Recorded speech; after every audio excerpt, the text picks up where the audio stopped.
میں جوائن کیا ہمارے علامہ سید ضیاء شاہ بخاری صاحب نے عالم دین ہے رانا صاحب. بخاری صاحب السلام علیکم. اظہار رانا عرض کر رہا ہوں. جی ماشاءاللہ ماشاءاللہ ماشاءاللہ. بھائی صاحب بات ہم کر رہے تھے شہادت سیدنا امام حسین رضی اللہ تعالیٰ عنہ کی، لیکن میرا بنیادی سوال تھا کہ ہم شہادت میں تو کھڑے ہو جاتے ہیں، لیکن جو اصل سبق ہے وہ اس کا اطلاق اپنی زندگی پہ نہیں کر پاتے. تو آپ ماشاءاللہ جید عالم ہیں، تو آپ نہیں سمجھتے کہ اصل فلسفہ شہادت جو ہے وہ مسلمان بھول گئے، اور شاید ہمارے بے توقیری کی ایک وجہ بھی یہی ہے؟ رانا صاحب اللہ کو سلامت رکھے. یقیناً آپ نے بہت خوبصورت بات ارشاد فرمائی ہے کہ بحیثیت مسلمان ہم نواسہ رسول جناب سیدنا امام حسین علیہ السلام اس سے محبت کا اظہار کرتے ہیں. یقیناً یہ کرنا بھی چاہیے، ہمارے اوپر فرض ہے، ہمارا یہ ایمان ہے. ایمان کا بنیادی تقاضوں میں سے ایک اہم تقاضا ہے کہ ہم سیدنا امام حسین علی مقام علیہ السلام سے اپنی محبت کا اظہار کریں اور مختلف اسالیب کے ساتھ اس کا ثبوت بھی فراہم کریں.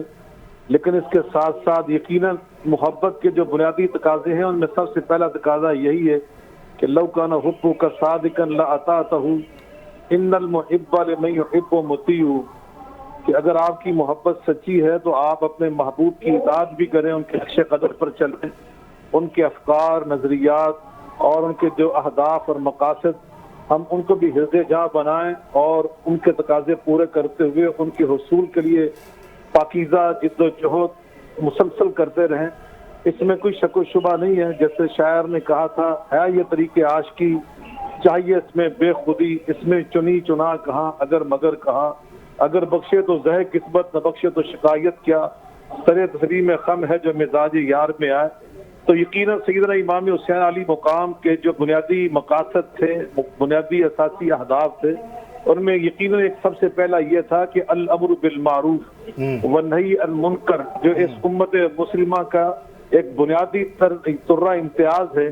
اور نبی کریم صلی اللہ علیہ وسلم سے جو ہماری نسبت مبارکہ ہے، آپ خاتم النبیین صلی اللہ علیہ وسلم کی حیثیت سے دنیا میں تشریف لائے، اور آپ کی آمد کے اور بعثت کے بعد اب دنیا میں قیامت تک کوئی نبی آنے والا نہیں ہے. اب وہ جو مشن نبوت تھا وہ آپ کی نسبت مبارکہ سے اللہ تعالیٰ نے اس امت مسلمہ کے حوالے کیا ہے کہ ہم نے کنتم خیر امۃ اخرجت للناس تأمرون بالمعروف وتنہون عن المنکر، کہ ہم نے نیکیوں کو فروغ دینا ہے، الامر بالمعروف کرنا ہے، نہی عن المنکر کرنا ہے. یقیناً سیدنا امام حسین علی مقام نے یہ جو فریضہ تھا اس کو کر کے دکھایا، اور قیامت تک کے لیے ہمیں یہ سبق بخاری صاحب آپ کی بات جو آپ نے کہی، میں اسی کو تھوڑا سا میں چاہ رہا تھا تھوڑا سا اور آپ سے سمجھا جائے. دیکھیں جو اسلامی ممالک ہیں وہاں پہ ہم سب کلمہ گو توحید پرست جو ہیں اور نبی پاک صلی اللہ علیہ وآلہ وسلم کے اتوالے انہیں آخر الزماں ماننے والے، لیکن کیا وجہ ہے سر کہ اسلامی ممالک میں خصوصاً اگر ہم پوری دنیا میں رول ماڈلز ممالک دیکھیں تو بہت کم اسلامی ممالک اس معیار پہ پورے اترتے ہیں؟ کہاں خرابی ہے؟ کیا غلطی کر رہے ہیں ہم؟ رانا صاحب آپ کی آواز مجھ سے سمجھ نہیں آ سکی، آپ نے آخری الفاظ جو استعمال کیے دوبارہ فرمائیے. سر سمجھ تو مجھے بھی نہیں آج تک یہ آ سکی کہ جب ہم اتنے بڑے ایک سلسلے کا حصہ ہیں جس میں آخر زماں کے ہم ماننے والے ہیں، وہ آخری نبی ہیں ہمارے، پھر نواسہ رسول نے جو قربانی دی وہ ایک اپنا ایک سبق ہے، اور ہمیں ایک کلیئرلی اسلام کا کانسیپٹ دے دیا گیا، لیکن اس کے باوجود سر جو اسلامی ممالک ہیں وہ کیوں نہیں ایک ماڈل سٹیٹ کے طور پہ دنیا میں سامنے آئے؟ اور کیا وجہ ہے کہ ہم جہاں پہ بھی دیکھیں وہاں پہ ہمیں کچھ نہ کچھ آپس میں ایک دوسرے کو نہ ماننے کی خو موجود ہے؟ کیا وجہ ہے اس کی؟ یہ آپ نے بڑی پیاری اور اہم بات ارشاد فرمائی رانا صاحب. یقیناً سیدنا امام حسین علی مقام نے جو ایک بنیادی ہدف ہمارے سامنے متعین فرما دیا وہ یہ تھا کہ امت مسلمہ کو، ملت اسلامیہ کو فکری انتشار سے ہم نے بچانا ہے، جس کی ابھی آپ بات ارشاد فرما رہے تھے نا، شورا کی بات کر رہے تھے، جمہوریت کی بات کر رہے تھے، کہ ہم نے اس اپنی امت مسلمہ کو جو بنیادی ہماری سوچ ہے وہ امر شورا بینہم، ہم نے اس فکری انتشار اور خلفشار سے اس کو بچانا ہے.